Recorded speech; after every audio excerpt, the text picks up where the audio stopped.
Olá, amigos do YouTube, amigos do Facebook. Hoje eu quero falar de novo sobre arrebatamento, tá bom?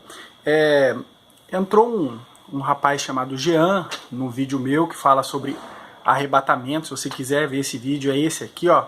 Arrebatamento só depois da grande tribulação. E ele pediu gentilmente que a minha permissão para que ele colocasse os estudos dele defendendo o arrebatamento antes da grande tribulação. Não tem problema nenhum, como ele foi gentil, como ele foi educado, tá lá e o vídeo tá aqui, você pode ir lá e ver os argumentos dele. Eu li todos e continuo não concordando. E o vídeo também você pode assistir, que eu dou os argumentos defendendo que o arrebatamento da igreja será somente depois da grande tribulação. Então eu quero dizer para você por que eu acredito que a igreja será arrebatada somente depois da grande tribulação. Primeira coisa, essa doutrina ela surgiu entre 1800 e 1882, por um pastor lá, uma reunião que fizeram numa igreja, pastor Edward Irving, um pastor que foi expulso da igreja presbiteriana, e depois ela foi divulgada mesmo em larga escala por Scofield, entre 1843 a 1927. Isso quer dizer que a igreja primitiva não acreditava em arrebatamento depois da grande tribulação, nem o pessoal, nem a igreja primitiva dos primeiros séculos, somente no século, quase no século XIX. Até o século anterior, até o século XVIII, ninguém acreditava nisso. Essa doutrina surgiu assim. Diz que eles estavam numa reunião profética, uma irmã lá teve uma visão de que a igreja seria arrebatada. Daí eu pergunto para você, ela teve essa visão de que a igreja seria arrebatada no ano de 1800. Deus só agora foi revelar isso, né? Depois de 1800 anos do nascimento de Cristo é que Deus foi revelar que a igreja seria arrebatada? É meio estranho, não é? Por que não revelou para os apóstolos? Por que não revelou para aqueles que estavam escrevendo a Bíblia? Por que não deixou escrito na Bíblia? Olha, vocês serão arrebatados antes do sofrimento. Não tem. São argumentos que não são claros. Eles são só, tipo assim, dizer... Você acha que Cristo vai deixar sua noiva sofrendo? Você acha mesmo? E realmente nós vemos aí no tempo da Inquisição quanto que a igreja de Cristo sofreu terríveis perseguições. Nós vemos na época, na era apostólica, o livro de Atos, essa perseguição terrível, de morte também. Todos os apóstolos foram martirizados. E agora que não pode mais tocar na noiva de Cristo, antes podia? É estranho. E vou falar também de 4 reformadores. Tem muitos reformadores aí, grandes teólogos reformadores do passado. Calvino ele faleceu em 1564. Ele não se manifestou em arrebatamento antes da grande tribulação. Lutero, 1546. Lutero também não falou de arrebatamento antes da grande tribulação. Armínio, 1609. John Knox, 1572 ele faleceu. Nenhum desses acreditava em arrebatamento antes da grande tribulação. Grandes teólogos, grandes reformadores do passado, grandes referências para nós hoje. E aí? Daí, de repente, uma irmã tem uma visão. E você vai acreditar na visão dessa irmã? Você vai deixar que essa visão supere a Bíblia? Você vai acreditar mesmo que a revelação que ela teve é superior às Escrituras? Eu já fiz 2 vídeos falando sobre isso, apresentei argumentos embasados na Bíblia. Você acredita mesmo que a revelação de uma pessoa vale mais do que a Bíblia? Cuidado, né? Foi assim que a Igreja Católica se apostatou, é assim que muitas igrejas evangélicas hoje têm saído fora da doutrina e dos caminhos de Deus, por acreditar em revelações que não estão na Bíblia. E vou apresentar mais um argumento, é claro, tá? Não posso fazer um vídeo sem falar da Bíblia, aí é impossível. Vamos lá, Apocalipse capítulo 7. E outra, a revelação é Apocalipse, né, dos últimos tempos. Então tem que estar aqui, né? Porque a revelação de Apocalipse foi Cristo que revelou. Então tem que estar aqui, ó, Apocalipse. Vamos lá. Capítulo 7 diz o seguinte, ó, vamos ler os versículos 9 e 10. Olha lá.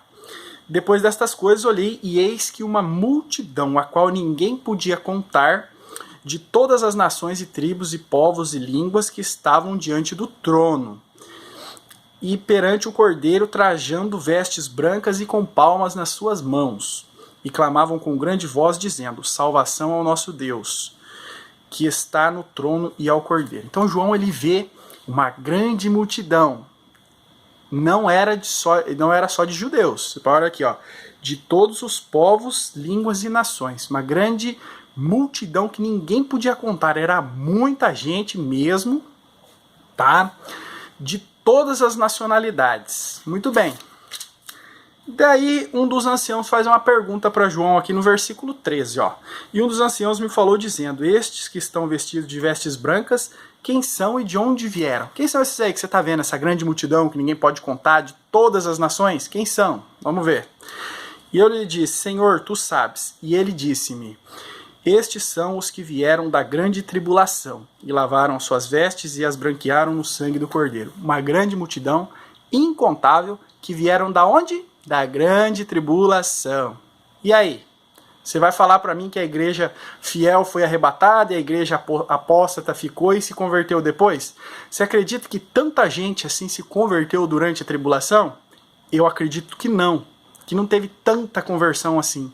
Esses são os que atravessaram a grande tribulação. E acredito que não houve tanta conversão porque no capítulo 9 fala das trombetas e tal, tem um vídeo sobre isso. E no versículo 20 diz assim, ó: e os outros homens que não foram mortos por estas pragas não se arrependeram das obras de suas mãos para não adorarem os demônios e os ídolos de ouro e de prata e de bronze e nem ouvir nem andar. Tudo bem, versículo 21. E não se arrependeram dos seus homicídios, nem das suas feitiçarias, nem da sua prostituição, nem dos seus furtos. Então nós vemos aqui que na grande tribulação não houve conversões, o homem ficou cada vez mais rebelde, ele passou por todas aquelas pragas, aquelas coisas terríveis, os grandes sofrimentos da grande tribulação, e continuou rebelde. Aí você vem falar que teve uma tão grande conversão de povos de todo mundo, uma multidão incontável? Não está consistente isso aí. Muitas coisas faltam ser explicadas. E por que que eu continuo sempre defendendo o arrebatamento após a grande tribulação? Por quê? Vou te contar. Pensa bem, um dia eu estava conversando com um ateu, ele falou assim, eu falei assim para ele: olha, se Deus não existir, né, como você acredita, morrendo eu hoje, né, acabou. Deus não existe, tá tudo certo, né? Não vai mudar nada para mim. Agora, se Deus existir, quando você morrer, você vai cair nas mãos dele. E ele vai te julgar, e ele vai te lançar no inferno. Então, quer dizer, a minha posição está melhor que a sua. Agora eu quero falar para você que crê em Deus e crê que arrebatamento vai ser antes da grande tribulação. Eu creio que vai ser depois. Se, porventura, for antes, beleza, eu serei arrebatado. Por quê? Porque a minha salvação está em Cristo. Efésios 2, 8 e 9 diz: porque pela graça sois salvos por meio da fé. Eu fui salvo pela graça de Cristo por meio da fé. O sacrifício, o pagamento de Cristo me salvou. Então eu já estou salvo, crente em Cristo, vivo para Cristo e por Cristo. Então se for antes, serei arrebatado. Belezinha, vou chegar no céu, vou encontrar você lá e vou falar: puxa vida, irmão, eu estava errado, né? Fiz um vídeo errado, né? Muita gente acreditou em mim. Agora, porém, se eu estiver certo, você que acredita em arrebatamento antes, começar a ver a grande tribulação e você não foi arrebatado, você estará numa cilada muito grande. Você vai estar com um problema terrível nas mãos. E aí, o que você vai pensar? Você vai pensar que você não era um crente fiel, por isso não foi arrebatado? Você vai pensar que você está condenado? O que vai acontecer com você?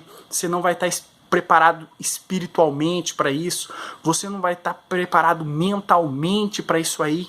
Você vai estar perdido. Você vai estar igualzinho o cachorro que caiu da mudança. Não sabe para onde vai. Então, é muito mais sensato, é muito mais inteligente pensar dessa forma, né? Se eu for arrebatado, beleza. E outra também, né? Você que acredita no arrebatamento antes da grande tribulação, você tem certeza da sua salvação? Você sabe qual é o caminho da salvação? Porque sendo antes ou depois, não importa. Quem não for das ovelhas de Cristo, quem não for um salvo, e como diz aqui, que eu li, lavado no sangue do Cordeiro, teve suas vestes branqueadas no sangue do Cordeiro. Quem não for, vai ficar. E vai ser terrível. Então, eu peço para você, como peço sempre no meu canal, eu não estou aqui para pensar por você, de maneira nenhuma. Eu estou aqui para te ajudar a pensar. Pensa, o que é mais inteligente? Pensar que você vai ser arrebatado e não vai ver nenhum desses sofrimentos que foram contados em Apocalipse? Se você não ia ficar, por que Deus se preocupou em contar para nós? Não é?